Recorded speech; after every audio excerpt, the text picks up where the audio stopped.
Então tá. Boa noite, pessoal. Obrigado aí pela presença de todos que já estão aqui nessa sala de aula online.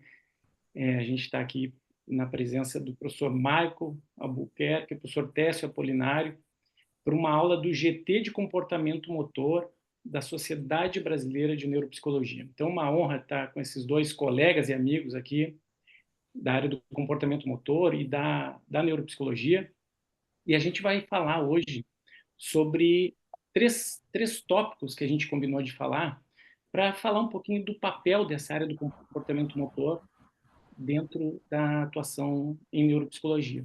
E a gente vai começar com o professor Tércio Polinário falando sobre comportamento motor, os conceitos e as áreas de investigação, essa área que está ligada às ciências do movimento humano.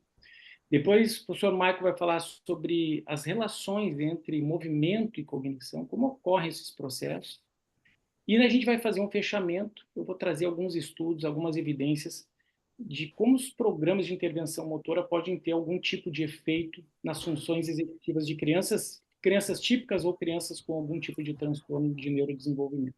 A gente vai falar, cada um mais ou menos em torno de 15 minutos, aí a 20, e depois a gente tem um espaço para pergunta ao final desse nosso bate-papo. Mas fiquem à vontade também para ir questionando. A gente pode também fazer de um modelo assim, se houver aquela dúvida que vem à mente, podem, sem problema de controle inibitório, vir a perguntar para a gente. Vou começar, então, vou interromper o compartilhamento aqui, já passo a palavra ao professor Tércio e agradeço ao professor Tércio, que é da Universidade Federal do Rio Grande do Sul, colega aqui da área da aprendizagem motor, do comportamento motor. Obrigado, Tércio, pela presença. Imagina, eu agradeço o professor Rodrigo, agradeço o professor Michael, né, são grandes amigos aí que a ciência nos dá, né, ao longo dessa caminhada. Tem coisas boas, e entre elas são as amizades que a gente vai fazendo no caminho. Só confirme para mim se vocês estão me ouvindo e vendo os meus slides. Então, tudo certo. Ok, muito obrigado, então. Como o professor Rodrigo já disse, né, vou falar sobre o comportamento motor, conceitos e as sub-áreas de investigação. Como já esses são os tópicos dessa palestra, né, dessa fala minha, que vai em torno aí de 10 a 15 minutos, né, sobre a importância dos movimentos para a vida humana, apresentar a área mesmo do comportamento motor e a potencial contribuição na intervenção profissional, e aqui vou dizer estritamente para os profissionais que trabalham diretamente com o movimento humano como seu objeto de investigação. Porque a área de comportamento motor é uma área mais tradicional dentro dos cursos de formação de profissionais que trabalham com o movimento humano, como fisioterapeutas, terapeutas ocupacionais e profissionais de educação física e professores de educação física. Essa é uma área mais consolidada dentro desses campos. Eu vou dar uma pincelada, uma vez que, posteriormente, né, na fala do professor Rodrigo, ele vai nos informar especificamente ali do potencial contribuição da área de comportamento motor para essa área emergente, que a gente está chamando como neuropsicologia e comportamento motor, neuropsicologia do comportamento motor. A gente não sabe muito bem ainda o nome para definir bem essa área, tá bom? Os movimentos, eles são críticos para a nossa vida humana.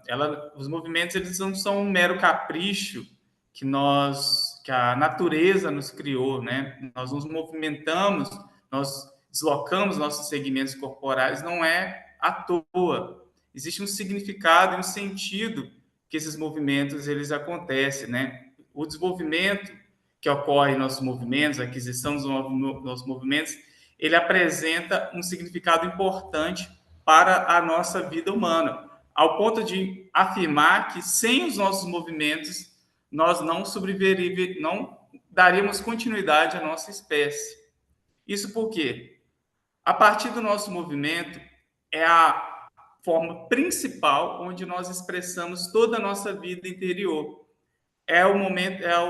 Através do nosso movimento nós expressamos aquilo que acontece dentro de nós, através da pintura, através da música, através do próprio esporte. Nós acabamos de passar por um momento aqui agora de Olimpíadas, né? Um dos maiores eventos que ocorrem da humanidade, que apresenta uma diversidade alta, né, de participação e de movimento de todos os países, os esportes, e também através do nosso movimento que nós construímos, por exemplo, as nossas casas, nós construímos abrigos, né, anteriormente, quando ainda estávamos ainda num processo evolutivo.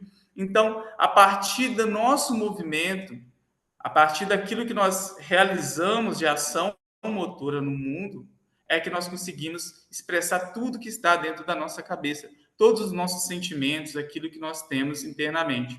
E a partir daí nós acumulamos um rico patrimônio cultural. Se nós olharmos para a nossa espécie, nós podemos observar que a nossa espécie ela apresenta um rico patrimônio cultural que passa por várias e várias esferas. Nós construímos casas, nós modificamos a natureza assim para tentar retirar recursos delas.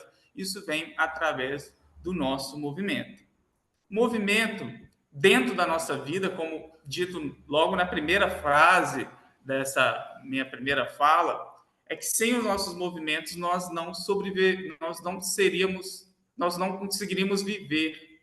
Isso parece uma frase impactante e eu vou tentar justificar por que essa frase ela é impactante. Isso porque os movimentos eles são importantes do ponto de vista filogenético e também do ponto de vista ontogenético. Do ponto de vista filogenético, quando nós pensamos na evolução da nossa espécie, 3 pontos são importantes e 3 pontos nos chamam a atenção para considerar a importância dos movimentos do ponto de vista filogenético. O primeiro deles é considerando um movimento como o principal marcador da evolução da nossa espécie. Se nós olharmos há 7,5 milhões de anos atrás, o que nos diferencia do ponto de vista evolutivo, o que deu origem, né, a um ramo, ou uma família, ou uma tribo, né, de espécie, foi um movimento, foi um comportamento motor. O que nos diferencia de outros nossos primos mais próximos, por exemplo, como os chimpanzés, foi um comportamento motor nosso. E qual é esse comportamento motor? Andar em bipedia. Quando nós olhamos o nosso primeiro, né, o Sahelanthropus chichadense, ele apresentava uma diferença ali, obviamente ainda não era uma bipedia estrita, né, era uma bipedia facultativa, mas ele já apresentava esse comportamento motor onde os estudiosos hoje, né, olham e digam, aqui tem toda uma evolução, uma linha evolutiva diferente das outras espécies que vão seguir. Terceiro ponto em relação a essa... Só um minutinho. Vou tirar isso aqui. Terceiro ponto em relação à importância dos movimentos do ponto de vista filogenético foi a utilização das mãos e da manipulação de objetos como um diferencial para o desenvolvimento do nosso cérebro. Já explico isso melhor. Tem um estudo bem interessante, inclusive com uma autora brasileira, né, que ela investigou uma relação que existia entre o tamanho do crânio de duas espécies, né, o Homo erectus e o Homo sapiens, e viu que existia diferença ali entre o tamanho do crânio deles. Uma dessas diferenças em relação ao tamanho do crânio, ela se deu especificamente no momento que houve a domesticação do fogo. Ou seja, já se sabia, né, já se conhecia do fogo, mas não se sabia a forma de domesticar ele. A domesticação do fogo, ela levou a uma modificação nos hábitos alimentares. Essa modificação dos hábitos alimentares fez com que você passasse de comer uma comida, a carne que era crua, para uma carne que é um preparo ali do fogo. Isso reduziria o tempo que a espécie gastava para conseguir digerir aquele alimento. Então, por exemplo, se gastasse 6 horas para digerir esse alimento, agora ele gasta 3, porque o fogo ajuda, né, nesse processo de digestão.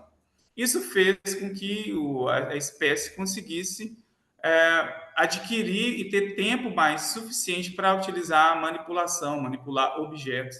E isso está associado a um desenvolvimento diferenciado do crânio.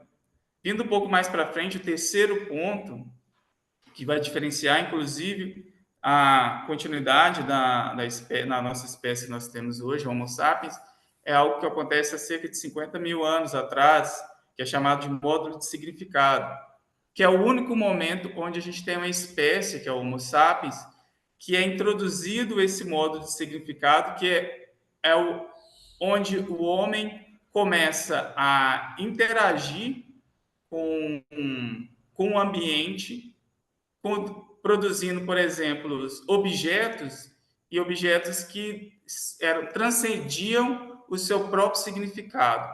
Esse é um exemplo aqui, talvez a figura está um pouco pequena, mas esse aqui é uma figura típica do xamanismo, né? Onde nós temos um homem com cabeça de leão. Então, foi um momento onde a gente conseguiu esculpir peças e objetos dessa maneira, trazendo aí uma relação entre os movimentos e evolução da nossa espécie. Do ponto de vista ontogenético, a literatura ela já é vasta em relação à indicação que existe uma relação entre o nosso desenvolvimento cognitivo e o nosso desenvolvimento motor, isso com evidências de estudos, né, como, por exemplo, esse estudo aqui é um estudo interessante, né, embora seja antigo, mas é um estudo interessante, cerca de 30 anos acompanhando um grupo de crianças, eles conseguiram observar que esse grupo de crianças que tinham maior desenvolvimento motor na infância eram também crianças que apresentavam ali scores melhores ali em testes de função executiva e também apresentavam modificações em regiões e áreas do cérebro que eram mais importantes ali para a manutenção da saúde mental daquelas crianças, indicando ali uma relação entre o desenvolvimento motor e o desenvolvimento cognitivo ali, ou neurocognitivo daquelas pessoas. Então, o movimento humano, ele é importante também ao longo do nosso nascimento até a nossa morte, do ponto de vista ontogenético. O movimento humano, ele abarca uma complexidade para produzir esse movimento. Esse é o exemplo que eu coloquei da fotinha aqui, que atualmente há um conhecimento na ciência acerca de quais são os processos ali que envolvem outros domínios da vida humana, como, por exemplo, a fala, questões mais cognitivas, que não é tão aprofundado para o movimento humano. Por exemplo, a gente consegue facilmente criar robôs que vão fazer operações matemáticas muito mais rápido, vão fazer... Tem até hoje inteligência artificial que consegue fazer pinturas, né? Conseguem fazer pinturas, não, imagens, assim, até com mais criatividade que nós, seres humanos. Conseguimos ali treinar, né, robôs para fazer coisas que são extraordinárias. Mas até o momento, nós não conseguimos reproduzir a complexidade que envolve a execução de habilidades motoras em robôs. Você vai encontrar um robô ou outro aí que ele é mais habilidoso, mas ele é específico para determinadas tarefas. Nós, seres humanos, a princípio, nós podemos aprender qualquer habilidade motora. Nós podemos aprender dar um mortal para trás, fazer uma cobrança de pênalti, essas ações mais complexas, nós somos, digamos assim, projetados para conseguir aprender habilidades que são complexas dessa maneira. E a gente, até o momento, não consegue produzir robôs que sejam capazes de aprender habilidades de forma tão diversa e tão habilidosa como nós somos enquanto a nossa espécie. Isso porque a produção do movimento humano ele envolve uma série de elementos que são muito complexos, que até o momento nós estamos tentando entender ainda como esse movimento ele é produzido. Fazendo um paralelo, por exemplo, com outros domínios da vida humana, eles são mais conhecidos do que a produção do movimento humano. Essa é uma frase do David Rosenbaum, ele é um psicólogo, mas ele fez uma formação muito forte dentro da área de comportamento motor, influenciando, inclusive, a área. Essa frase dele é interessante, né? Ele fala que robôs são feitos com mais facilidade para falar do que para construir camas ou pegar frutas, né? Essa é uma frase do Rosenbaum que resume um pouco o que eu falei para você. Bom, e a área que investiga esse movimento humano é uma área, desculpa, gente, é a área chamada de comportamento motor. A área de comportamento motor, ela tenta compreender como o movimento ele é produzido, adquirido e modificado ao longo do ciclo da vida. O ponto principal dessa área que a gente chama de comportamento motor é a compreensão ali do movimento. A área de comportamento motor, ela em linhas gerais, investiga 3 pontos principais. O primeiro ponto é quais são os mecanismos que são responsáveis ali pela produção do movimento? Quais áreas do cérebro, quais substratos neurobiológicos são subjacentes ali à produção do movimento? Quais estruturas cognitivas estão associadas ali à produção do movimento? Isso é uma das perguntas dessa área do comportamento motor. Uma outra pergunta é como que esses mecanismos ali, quando você permite o sistema prática e experiência, como que eles mudam ao longo daquela prática. Então, a gente tem um estado e um sistema que produz o movimento de uma forma. A partir do momento que você dá prática para ela, você faz com que aquela pessoa se envolva sistematicamente na execução de uma habilidade, aqueles mecanismos eles mudam. Essa é uma das perguntas da área de comportamento motor. E também os fatores que influenciam, que fazem com que essas pessoas otimizem, né, esse processo de mudar esses mecanismos em função da prática. E uma terceira pergunta da área de comportamento motor, ela tenta investigar como que essas mudanças no comportamento motor acontecem ao longo do ciclo da vida. Por que as pessoas saem de um estado de rastejar para engatinhar e como é que eles começam a se deslocar de forma bipedia, como é que eles adquirem a corrida, como é que se dá a aquisição de outros movimentos como pegar e como que esses movimentos também lá no declínio, né, na fase do envelhecimento, como que ocorrem essas mudanças no comportamento motor ao longo do ciclo da vida. Essas são as 3 principais linhas, né, os pontos da área de comportamento motor. Esses 3 pontos, eles são formalmente divididos em 3 campos de investigação. O que é chamado de controle motor, que em linhas gerais investiga aquela primeira pergunta, né, como os movimentos eles são produzidos.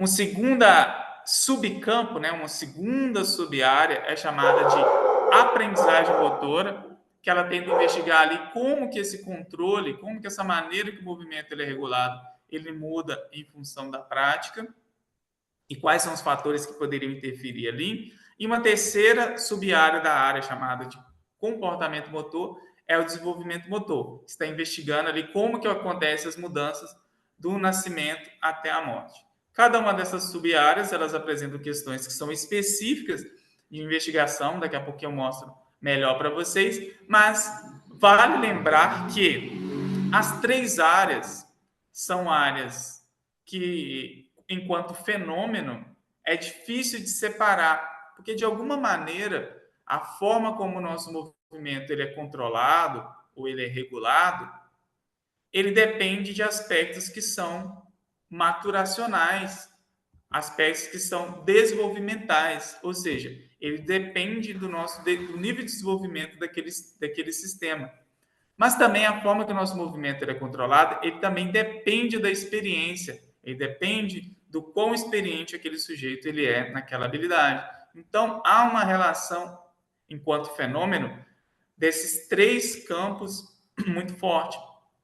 Há uma separação apenas por forma didática de se compreender e de se investigar os fenômenos, né? Pensando assim como uma forma de reducionismo metodológico, tá bom? Esses 3 campos, né, controle, aprendizagem e desenvolvimento motor, eles são pensados em uma forma sistêmica, né, de organização do comportamento humano. Ou seja, nós entendemos uma organização horizontal. Você pode olhar esse comportamento motor humano considerando uma série de aspectos no nível horizontal, como sensação, percepção, tomada de decisão, programação motora, execução, uma vária desses elementos que estão em interação, mas também é possível de observar esse comportamento motor humano, né, de forma vertical, ou seja, em múltiplos e diferentes níveis de análise.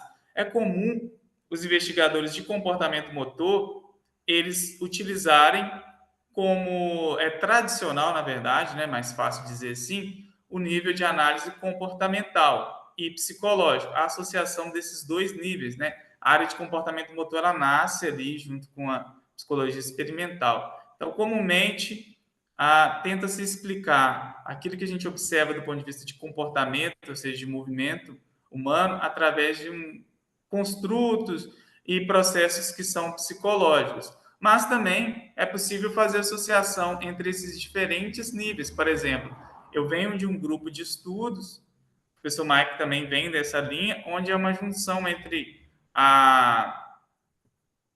o comportamento e uma base neurofisiológica, assim, tentando fazer uma associação entre esses dois níveis de análise. Mas também é possível estudar o comportamento motor considerando o aspecto sociológico ou antropológico desse comportamento. Depois, se quiserem me perguntar, posso falar um pouco, dar uns exemplos melhores, tá?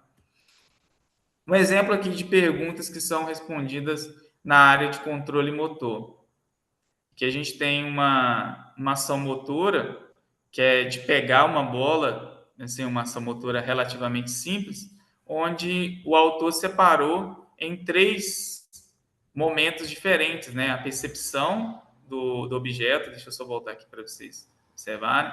Então, você pode fazer uma análise aqui comportamental, por exemplo, da busca visual dessa pessoa em relação à bola. Você pode fazer uma análise comportamental da abertura da mão, que momento que a mão começou a abrir ali no momento da percepção daquele objeto, né? Que fase que se deu essa percepção.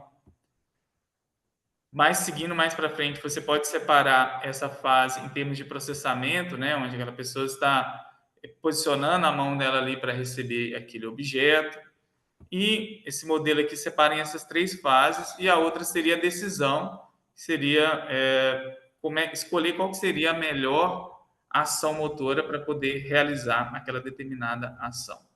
Então, aqui a gente tem um exemplo de de perguntas que estariam dentro da área de controle motor. Tentar investigar o que está acontecendo no sistema durante aquela ação motora, durante aquela execução daquela ação motora, que especificamente uma ação de pegar uma bola.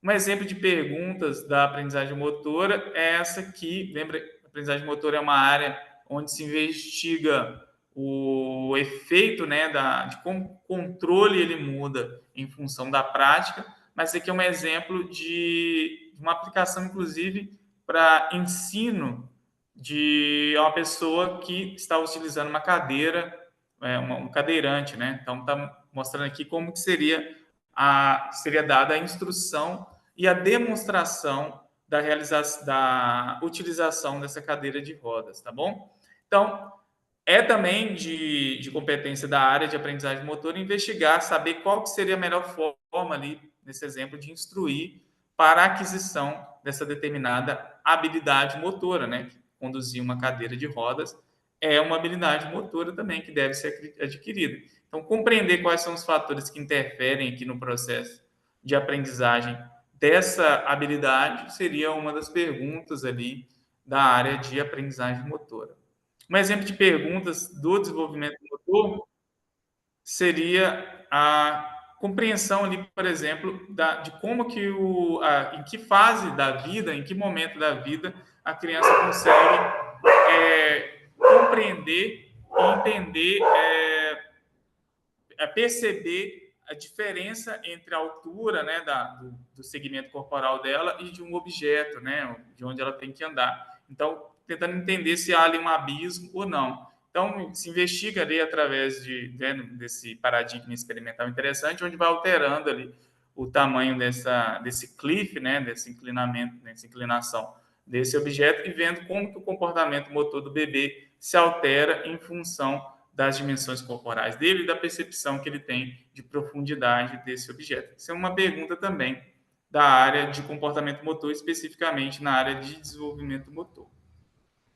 A área de comportamento motor, de forma bem geral, para os profissionais que trabalham com o movimento humano, a saber, né, os fisioterapeutas, o profissional de educação física, o terapeuta ocupacional, que são profissionais que comumente têm esse conteúdo formal dentro da sua formação, ela fornece ali princípios que são aplicados dentro do contexto da educação física escolar, no esporte, na fisioterapia, terapia ocupacional. Esses são os mais tradicionais.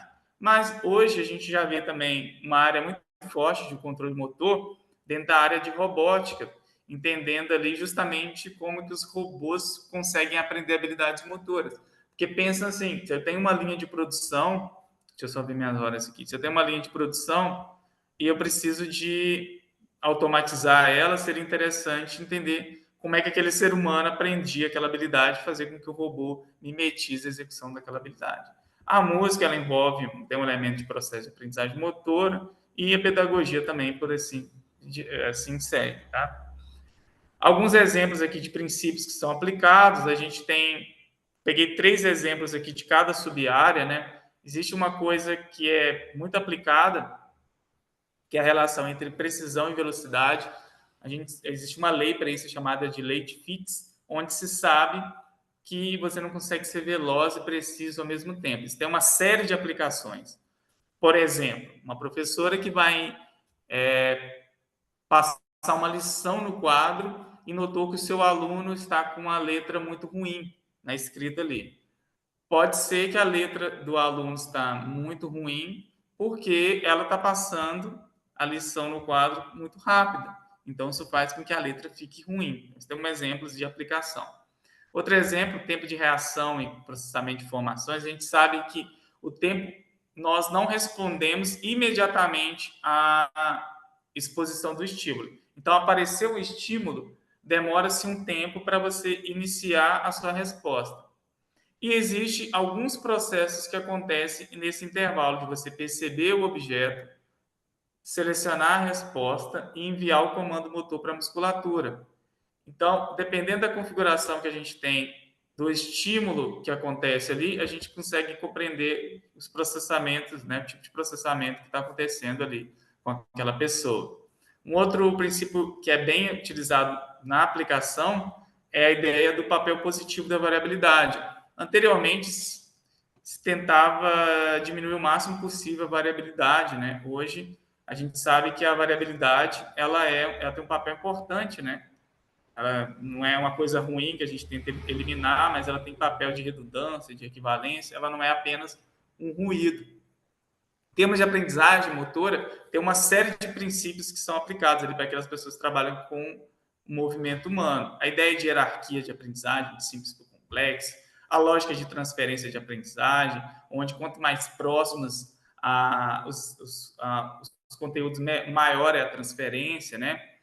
O papel positivo do erro. Antigamente as pessoas olhavam para o erro como uma incapacidade do sistema, mas hoje a gente não vê, né, como uma falha, mas como o erro como uma informação para o sistema melhorar de forma subsequente.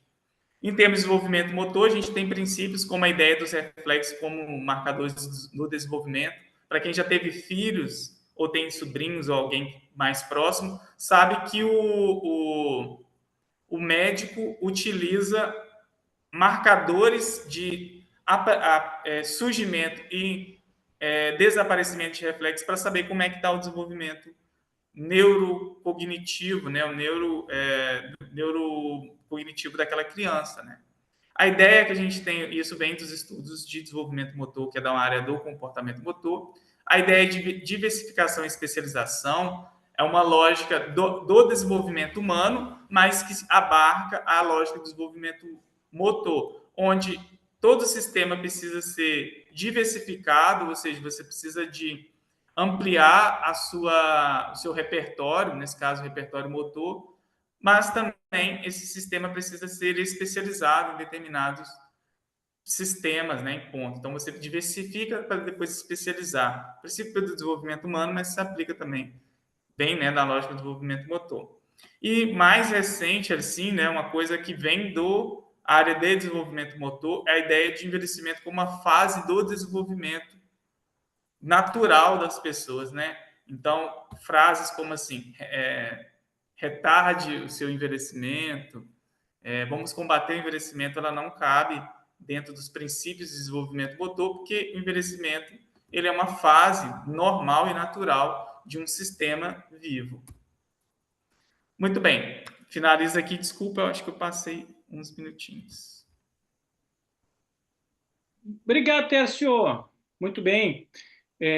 Pô, isso aí foi uma super síntese para vocês verem. O Tércio passou um pouquinho mesmo, mas assim, ó, é importante ele ter passado porque para vocês verem o tamanho da área do comportamento motor. E eu acho que aqui a gente teve uma ideia assim, ainda geral assim, né, dessa área importante assim dentro das ciências do movimento humano, né? E a gente já vai agora para entender um pouco dessa relação do movimento, né, dessa área que tanto nos atrai, que é o movimento humano, com a cognição. Então, o professor Michael agora vai para essa segunda parte. Então, boa noite, né? Vocês me escutam? Tá tudo Sim. certo, Rodrigo? Tá.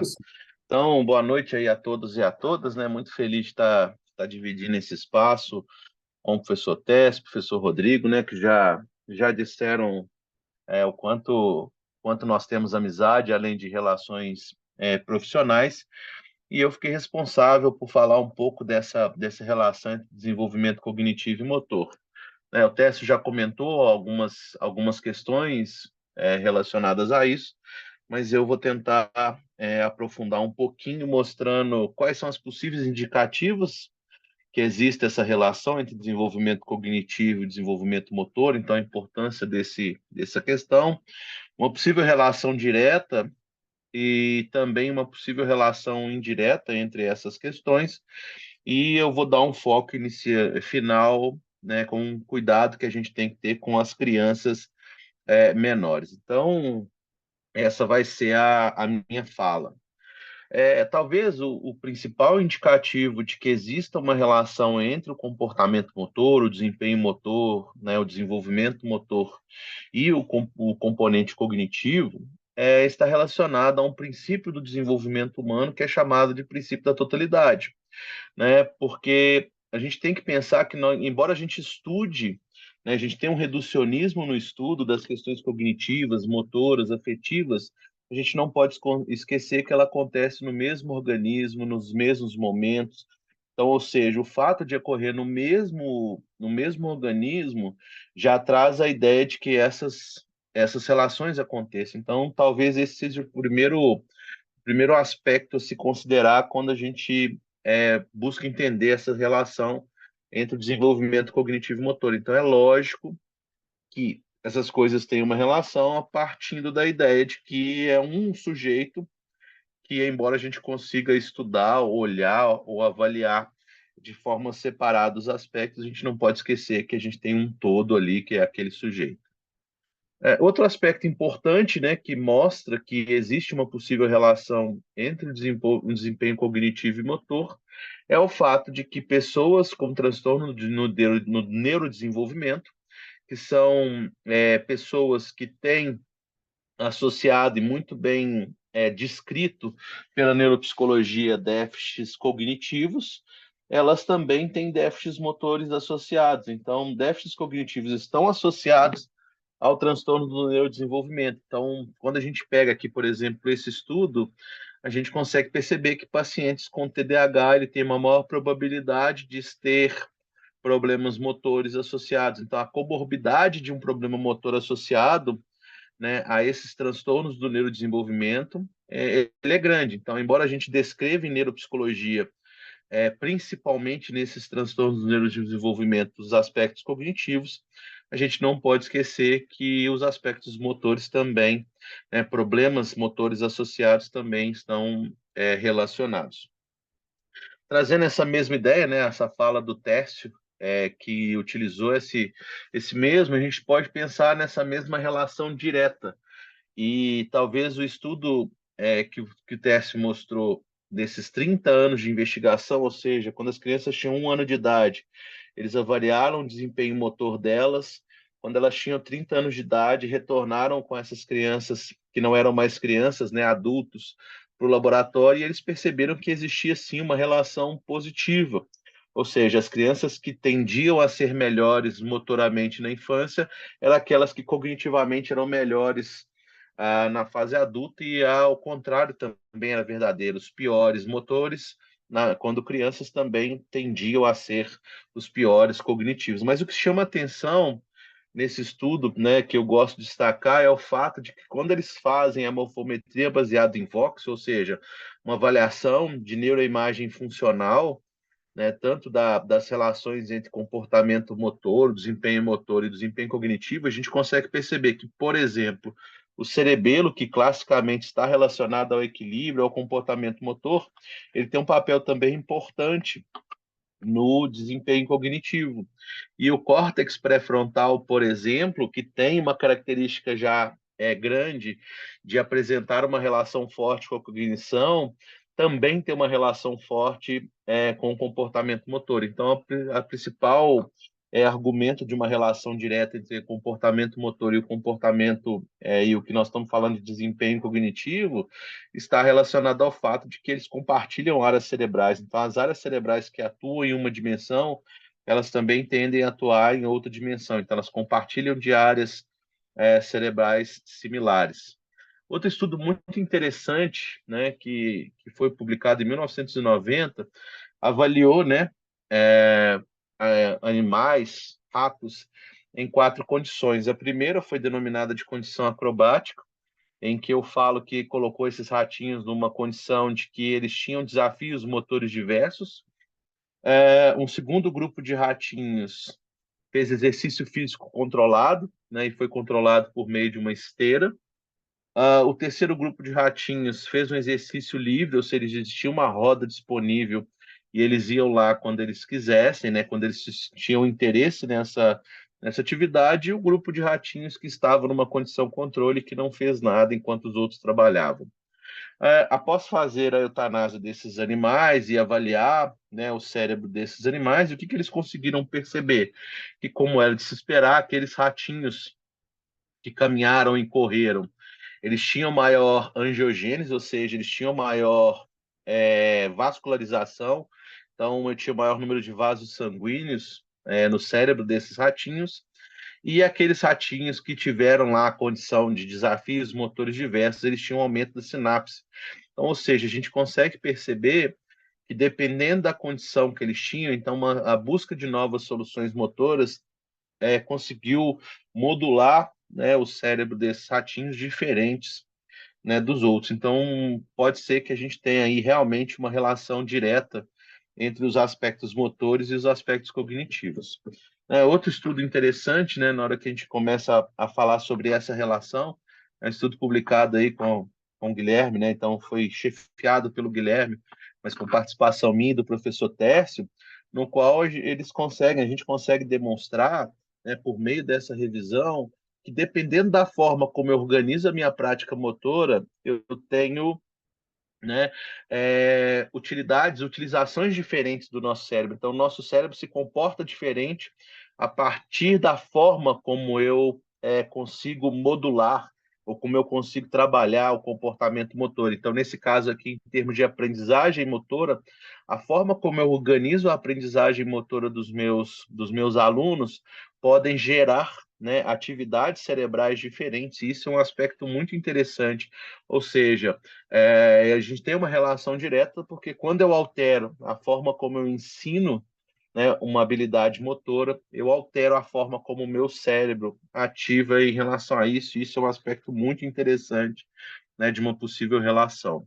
Outro ponto que a gente tem que considerar é o fato de que, quando nós olhamos atletas de altíssimo rendimento, a gente consegue perceber que quando eu faço lá uma neuroimagem deles, eles são mais eficientes em termos cerebrais, ou seja, nesse caso aqui, talvez o estudo que mais apareça em termos de neurociência da atividade física e esporte, mostra que o Neymar precisa de ativar muito menos o cérebro dele para executar uma ação motora.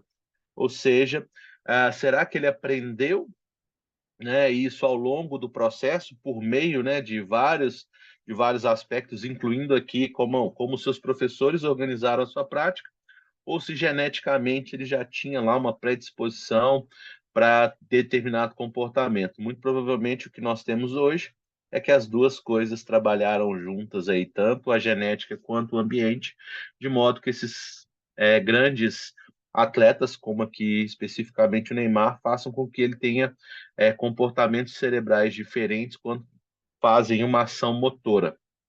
Ou seja, o que eu quero dizer para vocês de uma possível relação direta? Quando a gente fala de uma prática de uma tarefa motora, a gente fala de uma prática de uma habilidade motora, ou seja, que eu preciso utilizar essa prática para poder aprender, diferente de uma mera repetição de movimentos, a gente tem que entender que a prática motora é um processo de explorar, né, várias possibilidades de soluções de um problema motor, envolvendo a cada tentativa um esforço consciente para organizar, para executar, para avaliar e modificar as minhas ações motoras. Ou seja, eu preciso, né, bastante da minha cognição, eu preciso estar atento aos processos envolvidos. Então, deste modo, não é muito diferente de você aprender uma operação matemática. Talvez a grande diferença seja na complexidade, que normalmente os movimentos são muito mais complexos, porque eu tenho que controlar várias outras questões do que somente, né, vamos pensar assim, uma operação matemática. Então, quando eu faço uma habilidade motora, quando eu executo uma habilidade motora, principalmente quando eu executo essa habilidade motora várias vezes, eu tenho processos cognitivos importantes envolvidos nesse processo de aprendizagem que a gente não pode negar. Então, a gente não tem como separar, né, o cérebro das demais partes do corpo, porque o cérebro ele tem um papel fundamental, né, em diferentes momentos dessa execução motora. E aí eu gosto muito de usar esse modelo para apresentar uma possível relação direta. Esse modelo é um modelo muito famoso, né, usado pelo desenvolvimento motor, né, chamado de o modelo de desenvolvimento de Stolden, que ele está mais preocupado em relações à atividade física e saúde, mas eu quero trazer uma questão aqui, né, que vai um pouco além. O que ele diz aqui? Né, que eu tenho uma relação direta entre a competência motora e meu nível de atividade física, ou seja, o que vem primeiro, né, o ovo ou a galinha? Será que eu tenho que ter um bom nível de atividade física para ter um bom comportamento motor, ou eu tenho que ter um bom comportamento motor para ter, né, um bom nível de atividade física? E o que esse modelo diz? Né? Ele diz que quando você é muito novinho, o seu nível de atividade física que vai predizer, né, a sua competência motora, o quanto que você é bom em termos de competência motora. Por outro lado, quando você cresce um pouco mais, né, essa competência motora é que vai dizer, né, o quão fisicamente ativo você é.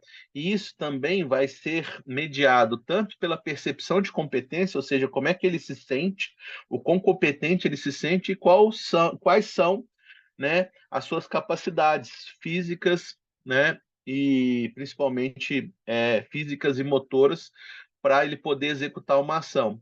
E que isso aqui combinado vai ter um maior risco de obesidade, ou seja, aquele sujeito que tem uma boa competência motora, ele vai ter uma vida saudável e vai ter um espiral positivo aqui.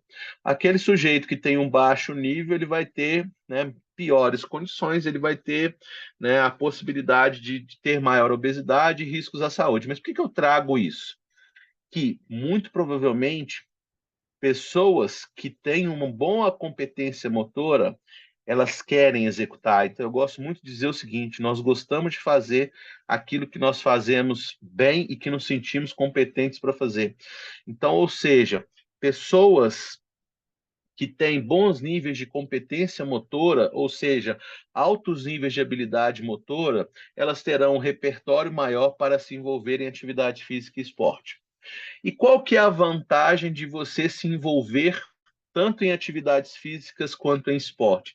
Que quando eu me envolvo com atividade física, por exemplo, fazendo uma caminhada na esteira, né, por um longo período de tempo, por exemplo, ou fazendo uma corrida de 5 quilômetros, que tem ficado muito famoso, eu tenho uma série de adaptações neurobiológicas que acontecem no meu cérebro, ou seja, talvez um dos que eu mais goste é a modulação das atividades dos neurotransmissores, que são aqueles neurotransmissores que eu preciso modular quando eu faço, né, uma atuação ou uma intervenção medicamentosa, por exemplo, como metilfenidato, atuando nos níveis de dopamina daquele sujeito. Ou seja, se eu caminhar, né, numa esteira a uma certa intensidade, uma certa duração, eu vou estar gerando, né, essa neuromodulação que eu espero que aconteça também com esse medicamento. Mas o que eu quero te dizer é que eu fazendo atividade física, ou seja, eu tendo boa competência motora, eu tenho uma relação indireta, porque eu vou gerar, a nível de atividade física, eu vou gerar essa questão de capacidade cardiovascular, que nós estamos falando do coração. A gente não pode esquecer que esse sistema é integrado, então eu também vou gerar modulações cerebrais que vão gerar uma série de adaptações positivas, como aumento de sinaptogênio, aumento do aporte sanguíneo, aumento de neurogênese, né, essa neuromodulação de atividades. Além disso, né, a gente já tem uma série de estudos mostrando que esses sujeitos que se envolvem em esportes que precisam pensar, né, que nós chamamos de habilidades abertas, ou seja, que o ambiente muda constantemente, que eu tenho que inibir respostas pré-planejadas, que eu tenho que antecipar ações, isso vai ser muito benéfico também para o meu cérebro. Mas para eu poder fazer essas atividades, eu preciso ter um nível de habilidade motora. Então, se eu sou um sujeito que eu tenho competências motoras, eu vou me envolver nesses esportes e automaticamente a demanda cognitiva que eu vou ter nesses esportes e os seus diferentes contextos e possibilidades vai gerar para mim, né, um efeito benéfico. Então, a gente tem uma outra questão importante, que é essa relação indireta entre comportamento motor e desenvolvimento cognitivo.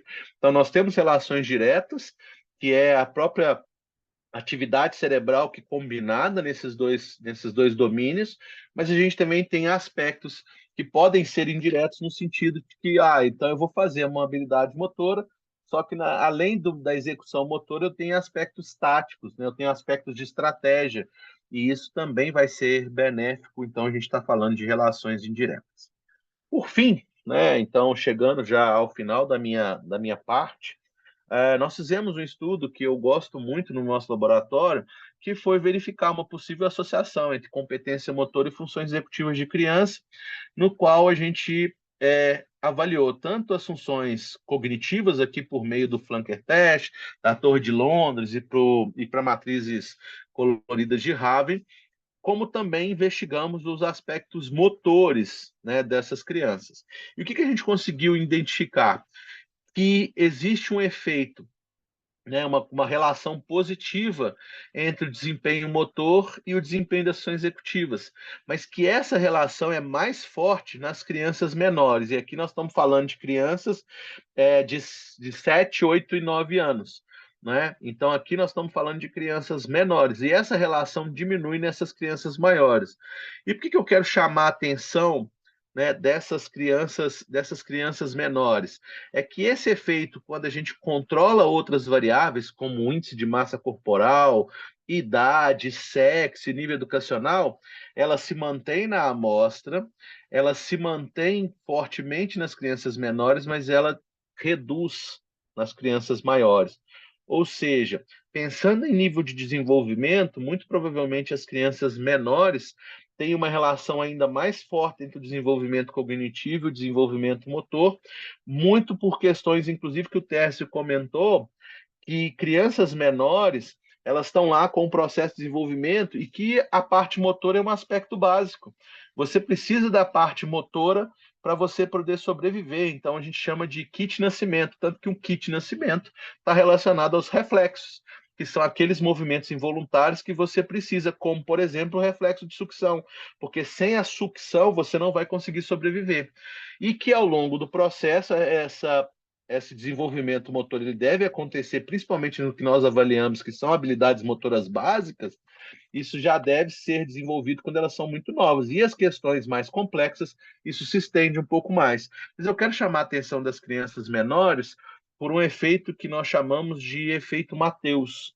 E por que efeito Mateus? Porque foi tirado do livro de Mateus, né? O livro na Bíblia, na parte, né, um dos nossos importantes, né, trechos da Bíblia, que foi o trecho de Mateus, que diz: porque a qualquer um que tiver será dado, e terá em abundância.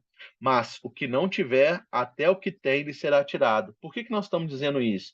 Aquelas crianças que muito novas, né, se sentem competentes, têm boa competência motora e têm boas habilidades motoras, elas vão se envolver ainda mais em aspectos motores, em atividade física e em esporte. E isso ela vai melhorando em abundância. Então, tudo aquilo que eu disse que melhora em termos cognitivos, ela vai ter em abundância.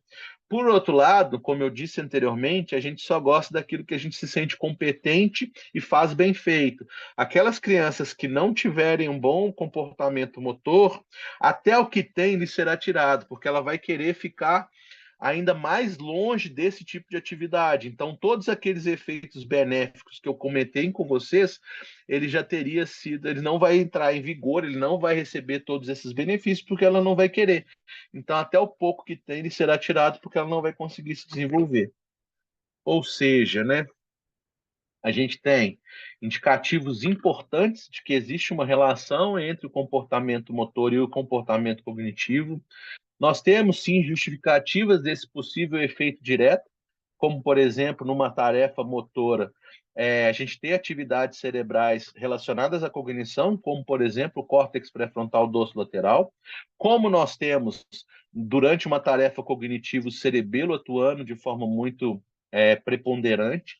Nós temos efeitos indiretos, ou seja, aquelas crianças que fisicamente, né, ou que se são motoramente competentes, elas vão se envolver em atividade física, elas vão se envolver em esportes e aí vão ter todos os benefícios cognitivos dessas atividades. E a gente não pode esquecer das crianças menores, porque é difícil a gente avançar, né? Então a gente tem que pegar essas crianças cada vez mais novas para que elas consigam ter todos esses efeitos benéficos ao longo do tempo aí. Então, finaliza a minha parte. Eu sei que eu fui um pouquinho rápido, mas era a intenção mesmo da gente falar um pouquinho mais. Espero que no outro momento a gente consiga aprofundar ainda mais. Então, muito obrigado por esse espaço aí. A gente estou liberando aqui para o Rodrigo, né, meu compartilhamento, se eu conseguir achar onde que eu faço isso, né? Deixa eu ver onde é que eu faço isso. Ô, Rodrigão, não sei se é que eu Valeu. faço, não. Ah, aqui. Tu vai ter que. Deixa eu ver. Deixa eu ver se eu consigo compartilhar por cima. Acho que não. Tem que clicar Eu em não tô Stop conseguindo. Sharing. Stop Sharing. Ah, tá, mas tá aqui em cima, peraí. Deixa eu ver aqui. Ó. Eu acho Pô, que agora, acho que já já deu. foi, Já foi. já deu, Bom, eu vou já pegar. deu. Só me confirma aí se aparece o meu. Parece, Rodrigão. Michael, Terço, obrigado. Vocês me deram uma deixa aqui para eu falar da última parte e eu vou tentar fazer um fechamento mostrando algumas evidências de como esses programas de intervenção motora podem gerar algum tipo de efeito, né? Será que existe algum tipo de efeito positivo a partir de um programa de intervenção motora? O professor Michael agora mostrou que existe uma associação, né? Há evidências muito fortes dessa associação entre o movimento e a cognição. Então, partindo desse pressuposto, se a gente coloca a criança numa situação de intervenção motora, isso aí gera algum tipo de efeito nas funções executivas, na cognição dessa criança. Então, existe uma ideia que, se a gente for pensar que uma criança que tem experiências motoras precoces, essa criança já estaria tendo a possibilidade de desenvolver algumas características, alguns determinantes cognitivos que seriam fundamentais. Com base nisso e com a capacidade metacognitiva de ela compreender o que ela está fazendo, isso aí impactaria, por exemplo, no desempenho acadêmico. Então, existem alguns autores que vão dizer que o movimento é o berço das funções executivas.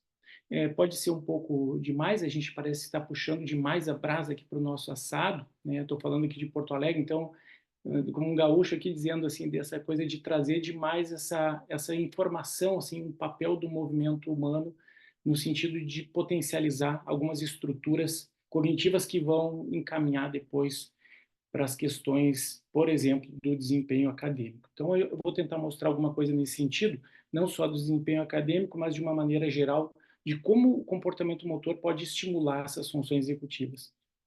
Vou mostrar aqui, primeiro, para apresentar uma autora que é importante, que é uma área nova em termos de investigação, mas a professora Caterina Petz, que inclusive é parceira de estudo aqui da professora Nádia Valentini, que é colega do professor Tércio na URGS, vem fazendo algumas parcerias de estudo e a gente tem acompanhado isso, e a professora Caterina Petz, por exemplo, estudou o efeito de programas de atividade motor em crianças.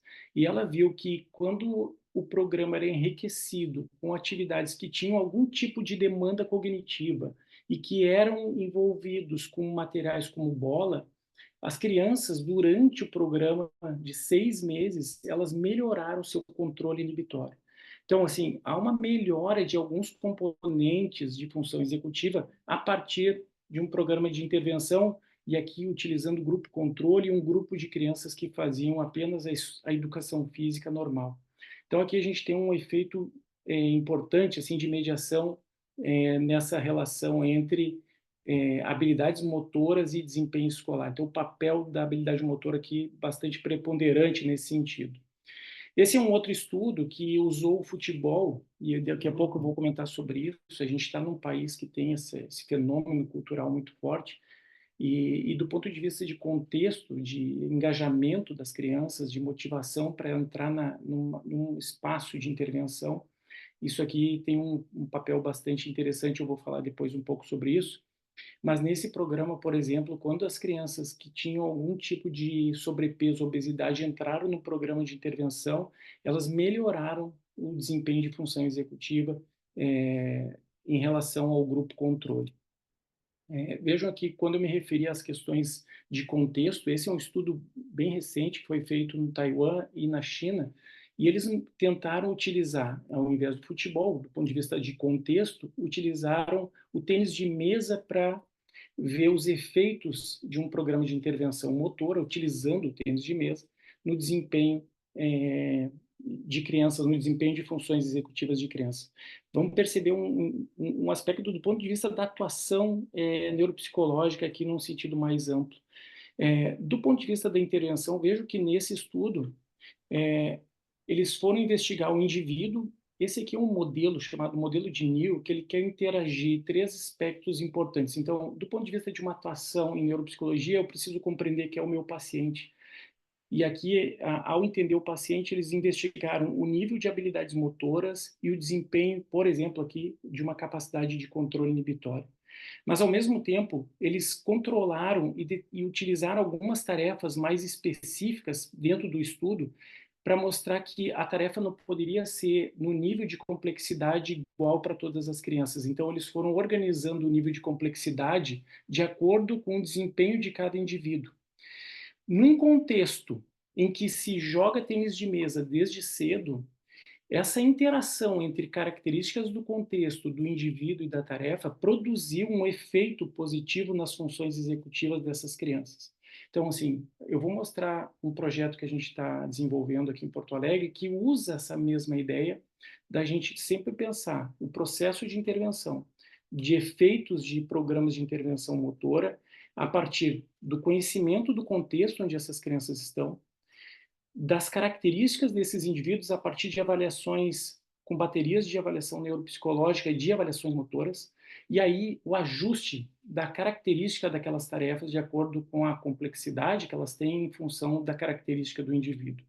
Esse estudo, por exemplo, mostrou que ao utilizar essa relação, eles perceberam efeitos positivos de ganho de controle inibitório nessas crianças nesse estudo.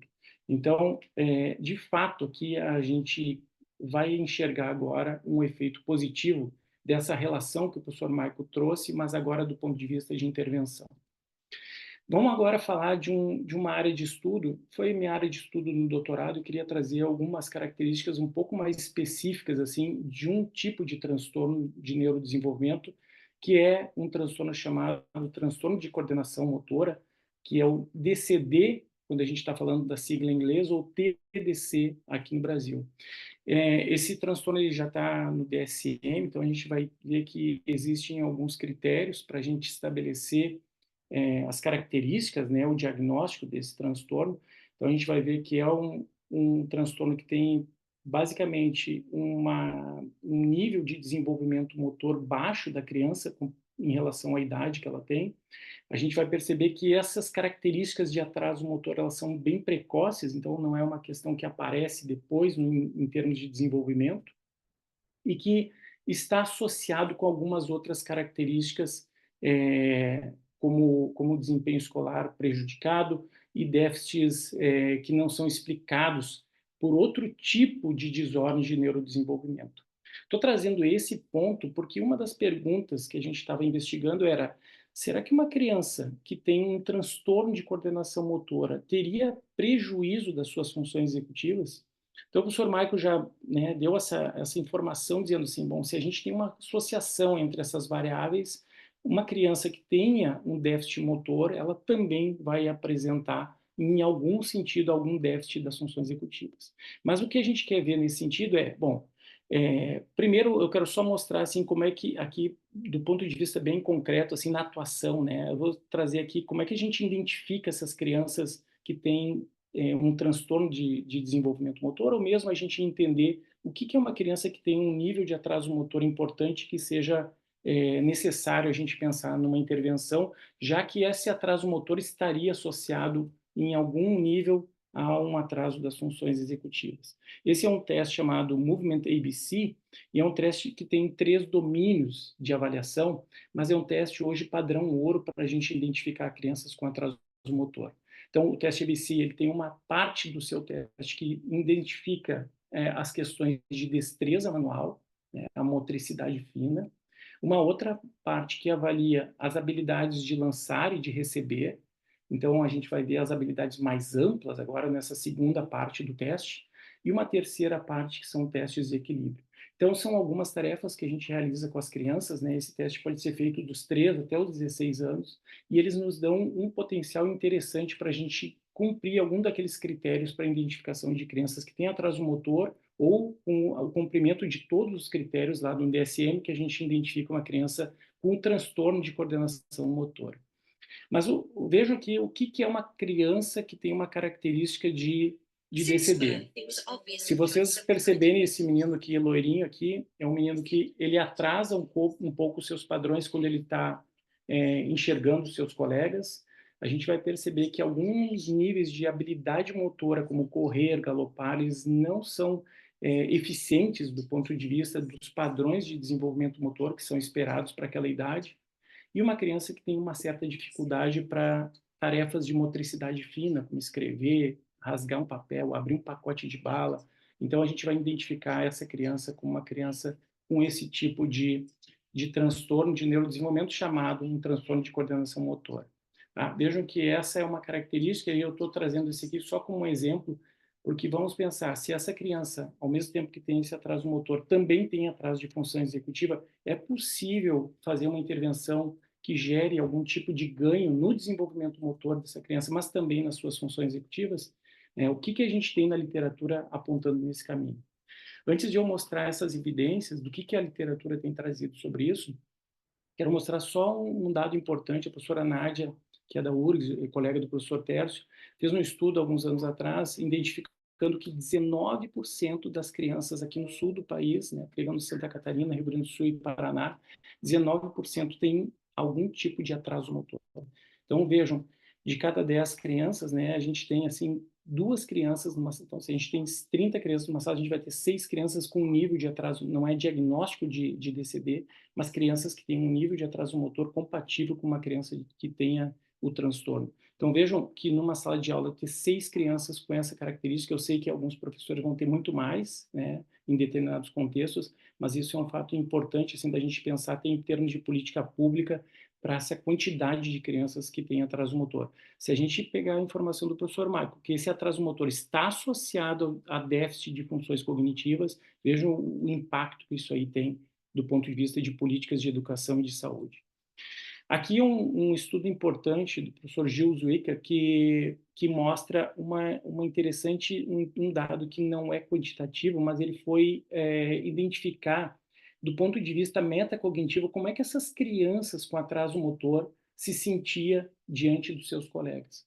Então, ele fez um estudo de relato de caso e começou a perceber que a dificuldade que essas crianças têm, porque são crianças que têm um tipo de consciência sobre sua capacidade motora, do ponto de vista metacognitivo, que levam ela a uma situação muito difícil em termos de vida social, ou seja, o impacto que o DCD tem, que esse transtorno tem, e aí eu estou falando do DCD, mas também crianças que têm atraso motor, a gente pensar o impacto que isso aí tem do ponto de vista da vida social, da vida escolar dessa criança. Então, esse é um artigo interessante.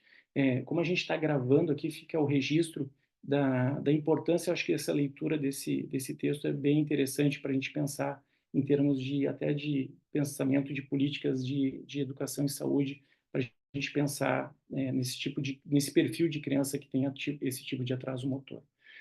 Agora vamos pensar naquela pergunta que a gente fez. Bom, essa criança que tem esse perfil, a gente consegue fazer algum tipo de intervenção que gere algum tipo de ganho?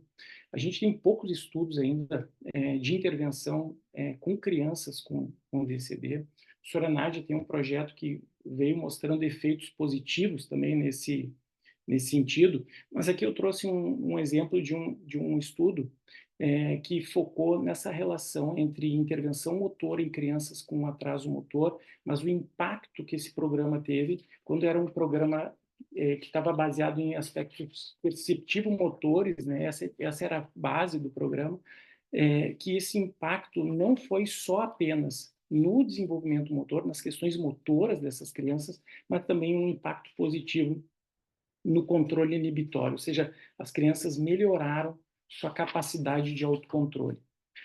Do ponto de vista prático, vou dar um exemplo aqui, para quem não é da área específica, assim, que está lidando com o movimento humano, se a gente pensar uma criança e eu vou brincar com ela de pega-pega num parque, e eu estabeleço uma linha até onde eu posso pegar ela, como se fosse um limite daquele espaço do brincar.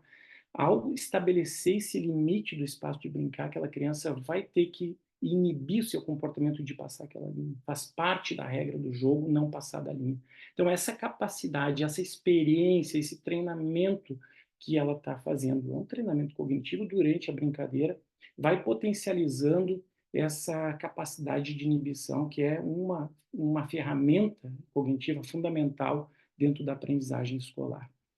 E eu queria finalizar mostrando aqui, a gente trabalha na PUC, aqui em Porto Alegre, no Rio Grande do Sul, e a gente tem um projeto que a gente está já há 2 anos investigando os efeitos de programas de intervenção motora nas funções executivas de crianças. A gente teve um problema grande agora, né, com as enchentes aqui.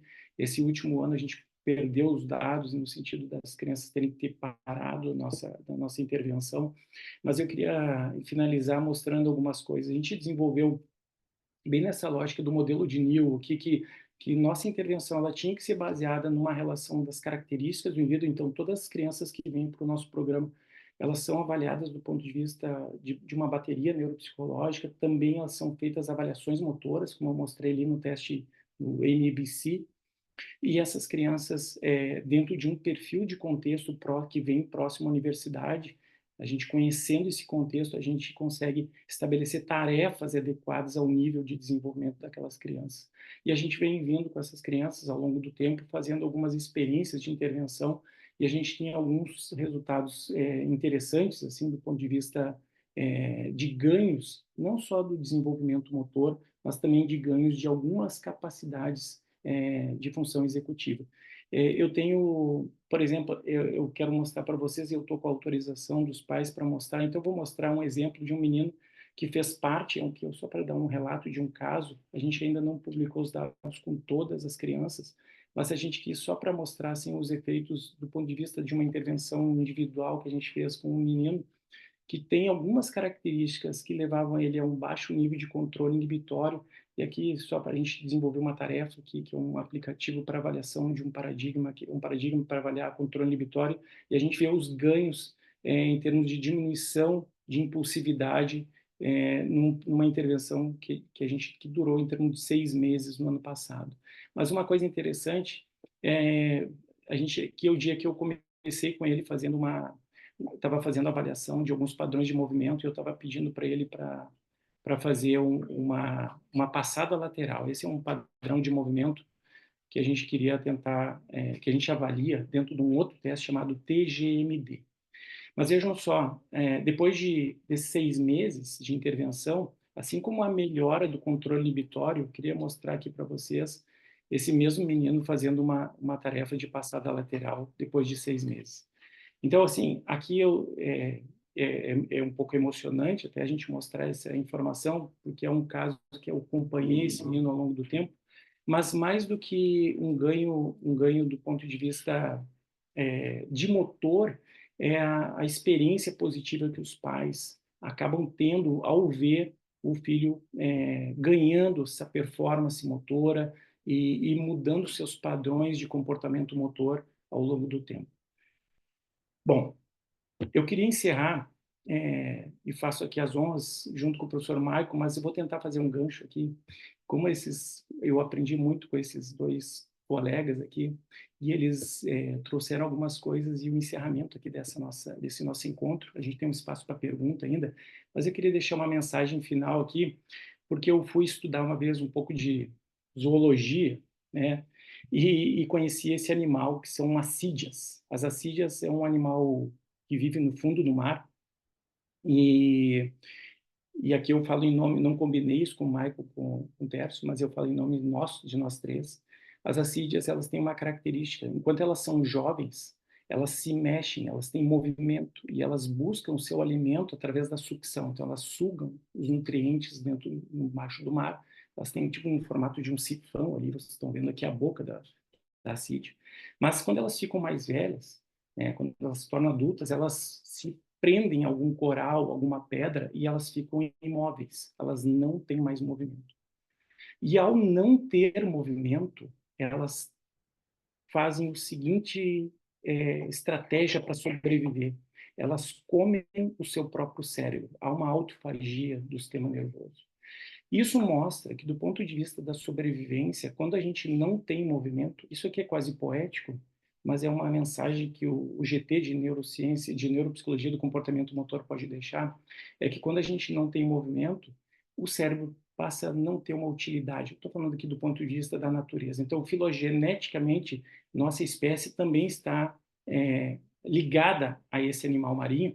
Então, a gente deixa uma mensagem aqui da importância do movimento na escola, da importância do movimento nas nossas famílias, né, que as crianças tenham oportunidade de se movimentar, porque isso aí é fundamental em termos de desenvolvimento. Então, a gente agradece aqui, a gente tem um espaço para perguntas, se algum colega tiver interesse de fazer uma pergunta, a gente tem um grupo aqui que está nos ouvindo ao vivo, mas essa gravação, esse material vai ficar gravado aqui para frente. Vou interromper aqui. Agradeço ao professor Maico, ao professor Tércio, de novo, pela oportunidade. Professor Maico, se quiser fazer as honras e se alguém tem alguma pergunta, por favor. Não, primeiro, né? Que final, né, Rodrigo? Quase eu fiquei emocionado aqui no final. Mas então, eu queria só, né, primeiro agradecer a oportunidade, dizer que nós falamos muito de movimento, falamos muito de intervenção, falamos dessa relação, mas a gente não pode esquecer que a neuropsicologia negligencia muitas questões do movimento. Então, a gente está numa ideia também de contribuir. A gente aprendeu muito com a neuropsicologia, né? A neuropsicologia foi tão importante nas nossas formações, na nossa atuação, e aí talvez o nosso retorno é mostrar, talvez, para esses neuropsicólogos que são tão competentes, que talvez o movimento, em muitos momentos, são negligenciados e eles podem ter um papel importante. Tá? Então, queria também lembrá-los que nós vamos realizar o 23º Congresso Internacional e Brasileiro de Neuropsicologia, que vai acontecer em Natal, no dia 31 de outubro ao dia 2 de novembro. Vai ser o momento da gente se encontrar, vai ser o momento da gente é, também rever alguns temas, né? Tocar em alguns temas, né? E esse vai ser um dos temas que a gente vai conversar sobre interdisciplinaridade, né? Essa importância da gente aprender com outras áreas. Então, é mais em relação a isso, sim, já relembrar esse convite e essas questões. Mas estamos abertos aí para perguntas, se alguém aí dos que O Éder, estiverem conosco o até Éder, eu acho agora, que tem né? uma.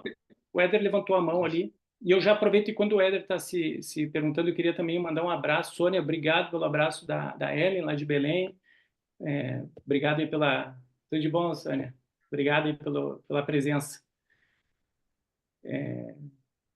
Éder, não sei se o Éder levantou a mão, era para dar um tchau, ou ele tem alguma pergunta?